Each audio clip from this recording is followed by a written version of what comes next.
Ата айтат, эгерде bir adam оозун чайкап туруп, кийин оозундагынын баарын төксө дейт. Кийин оозундагы шилекейин жутуп алса, же оозунда калган бир нерсени жутуп алса, анын зыяны тийбейт дейт. Оозун чайкады, ада чайкап кара кылып, кийин түкүрдү.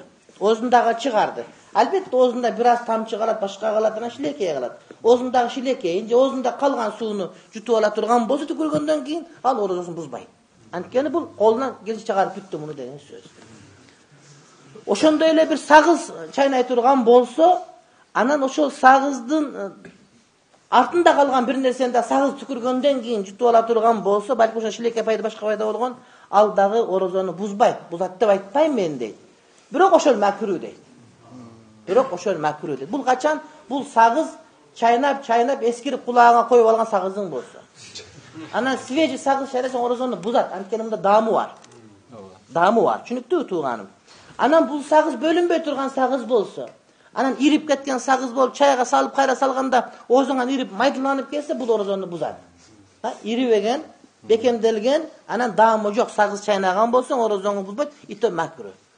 Экинчиден, алымдар айтат, мисвак кылганда бул эркектердин тиштери бекем болгон үчүн мисвак менен пайдалана берсин, бирок аялдар мисвак пайдаланбасын дейт. Булар сагыз чайнасын дейт. Анткени булардын ден соолугу жумшак болгон үчүн аналар тиштерин канат жибериш ыктымалы бар дейт. Ошол себептен сагыз аялдардын иши болгон үчүн эркектерге макру. Ошон эркектер сагыз чайнаган жакшы эмес.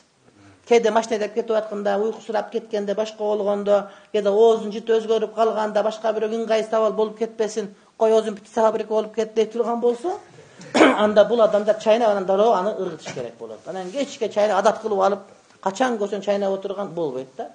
Депутаттар телевизордон көрөт чайнап отургандарын. Апшугат болот ошол нерсе. Бекинип чайнап түштөн кайрамда зыңпип туруш керек да жерде. Кечке сагыз чайнап отура берген ал эмне эркектерге макру. Эми кээ бирөө бардык эмес. Телевизорду карасаңар көрүнөт өздөрү эле. Жана эмеден парламенттен көрсөтүп атканда.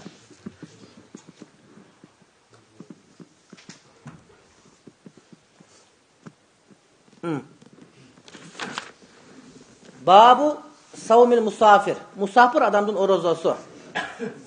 El-faslul awwal. Ana ikinciden hurmatlı bir tuğanım, sağız çaynap atkan adam bul doğmat bolot. Sen sağız çaynap atsan oroz uçurunda. Orozun buzulup basa dele başkalar görüp bunu bir neke cevap atkan eken deyip seni. Biz doğmat kıla turgan yerden kaçışımız gerek. Peygamber aleyhisselam aytkan, "Men kana yu'minu billahi vel yevmil ahiri fela yaqifenne mevaqifet tuhami." Kimde Allah Teala iman keltirip, kıyamet iman keltirse doğmattın eşiklerinde turubasın deydi. Sana doğmat deyip kala turgan yerlerde turuba jürbe degen söz. Oşoga orozo uçurunda jana eski sagızını çaynasan orozon buzulbayt, bir hurmatlı bir tuğan elder görüp seni ano cevattır birinde seni. Çuçuk cevapsa gerek uşu. Dep gümöndönüsü sana doğmat uşondan bolbayt hurmatlı bir tuğanım. Anan İmam Ali aytat, İyyâke ve mâ sabaka ilâl kulûbi inkâruhu ve inkâne indeke i'tizâruhu deyit. Senin üzürün var bolsa dele, senin sebebin bolsa dele, adamlar inkar kılıp jaman göre turgan nerseden alыстаганды karman deyit.